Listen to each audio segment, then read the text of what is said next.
Most Americans have never had to think about whether the city they live in would be a priority target in a serious military conflict. That was a Cold War concern, a history class concern, something that happened to other countries in other eras.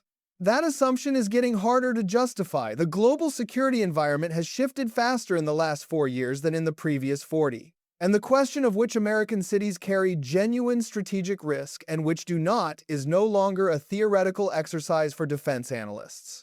It is a practical question with a practical framework for answering it. Tonight we go through that framework, not to generate fear, not to tell you your city is definitely safe or definitely a target, but to give you the specific criteria that military strategists and civil defense planners actually use to assess urban risk so that you can apply them to where you live and make decisions based on something more reliable than a feeling. Subscribe now and stay for number 5. It is the risk factor that affects more American cities than any other on this list, and the one that almost nobody outside the defense community thinks about when they assess where they live.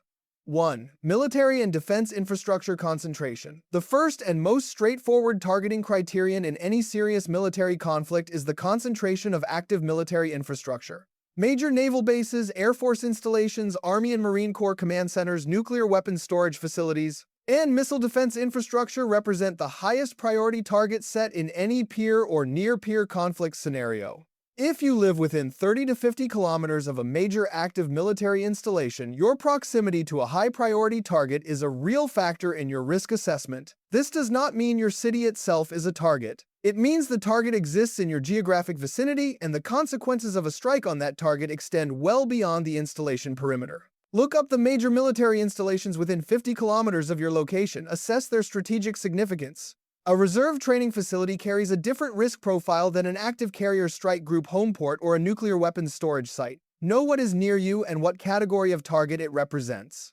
2. Critical national infrastructure nodes. The second targeting criterion is critical infrastructure, power generation and distribution hubs, major fuel refinery and storage facilities, large water treatment systems serving millions of people, and the physical nodes of the national communications and financial infrastructure represent a target set that extends well beyond military installations into civilian urban geography. Several American cities that have no significant military presence sit directly on top of critical infrastructure nodes that represent high-value targets in a conflict designed to degrade national function rather than purely military. Capacity. Major electrical grid interconnection points. Significant port facilities handling strategic imports. Pipeline junction infrastructure. Large-scale data center concentrations supporting financial and government systems. Research the critical infrastructure within your metropolitan area. The Department of Homeland Security publishes general information on critical infrastructure sectors. The specific question is whether your city contains infrastructure whose destruction would meaningfully degrade national function. If the answer is yes, your city carries targeting risk that has nothing to do with its military profile. 3. Population concentration and symbolic value. The third criterion operates differently from the first two. Some targets are chosen not for their functional military or infrastructure value, but for their psychological and symbolic impact on civilian morale and national cohesion.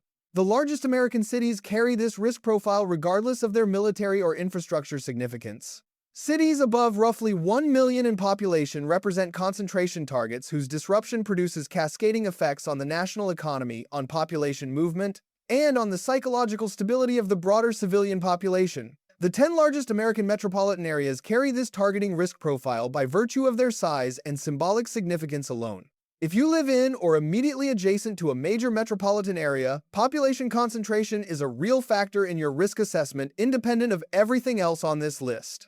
4. Proximity to seat of government and command infrastructure. The Washington, D.C. metropolitan area carries the most concentrated targeting risk of any geography in the United States for reasons that require no detailed explanation. But the seat of government criterion extends beyond the national capital to state capitals with significant National Guard and emergency management infrastructure, to the geographic locations of continuity of government facilities, and to the regional command structures of federal emergency response systems. The specific risk here is not just the primary target, it is the disruption radius. A strike on a high-value government or command target produces consequences: infrastructure disruption, population movement, security environment degradation. That extends significantly beyond the immediate target geography. Assess your distance from these targets in terms of disruption radius, not just direct strike probability. 5. Industrial and manufacturing concentration. This is the one. The risk factor that affects more American cities than any other on this list, and the one that receives almost no attention outside defense planning circles. In a sustained peer conflict, the industrial capacity to produce military material becomes a strategic target set of the highest priority. This is not a theoretical construct.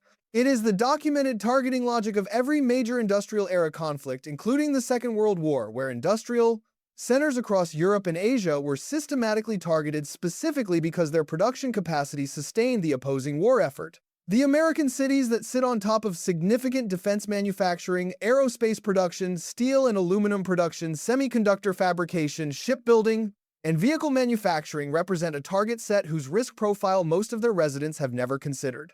The Midwest manufacturing belt, specific aerospace corridors in the South and Southwest, and the semiconductor fabrication geography of the American Southwest all carry industrial targeting risk that a conventional military or infrastructure risk assessment would miss entirely. Look at the major industrial employers in your metropolitan area. Assess whether any of them produce goods with direct military application or represent production capacity whose destruction would meaningfully degrade American military output. If the answer is yes, your city carries a risk profile that your distance from a military base does not capture. 5 criteria: military infrastructure proximity, critical infrastructure concentration, population and symbolic significance, government and command adjacency, industrial and manufacturing targeting value. Apply all 5 to where you live and you have a more honest picture of your city's risk profile than anything a general news source will give you. The goal is not to frighten you into leaving. The goal is to give you the framework that lets you make decisions about where you live, where you go if things escalate, and how much lead time you actually have based on something real.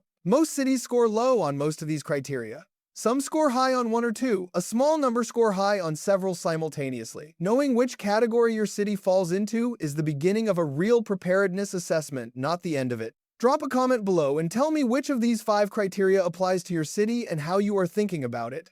The honest geographic conversation in this comment section is what makes this channel useful to the people who need it most. Subscribe if this is the preparedness framework your feed has been missing, and the next video takes this conversation to the next level. Given your city's risk profile, what does a realistic evacuation plan actually look like? What is the trigger? What is the route? And what is the timeline before the window closes? That one is coming soon. Do not miss it.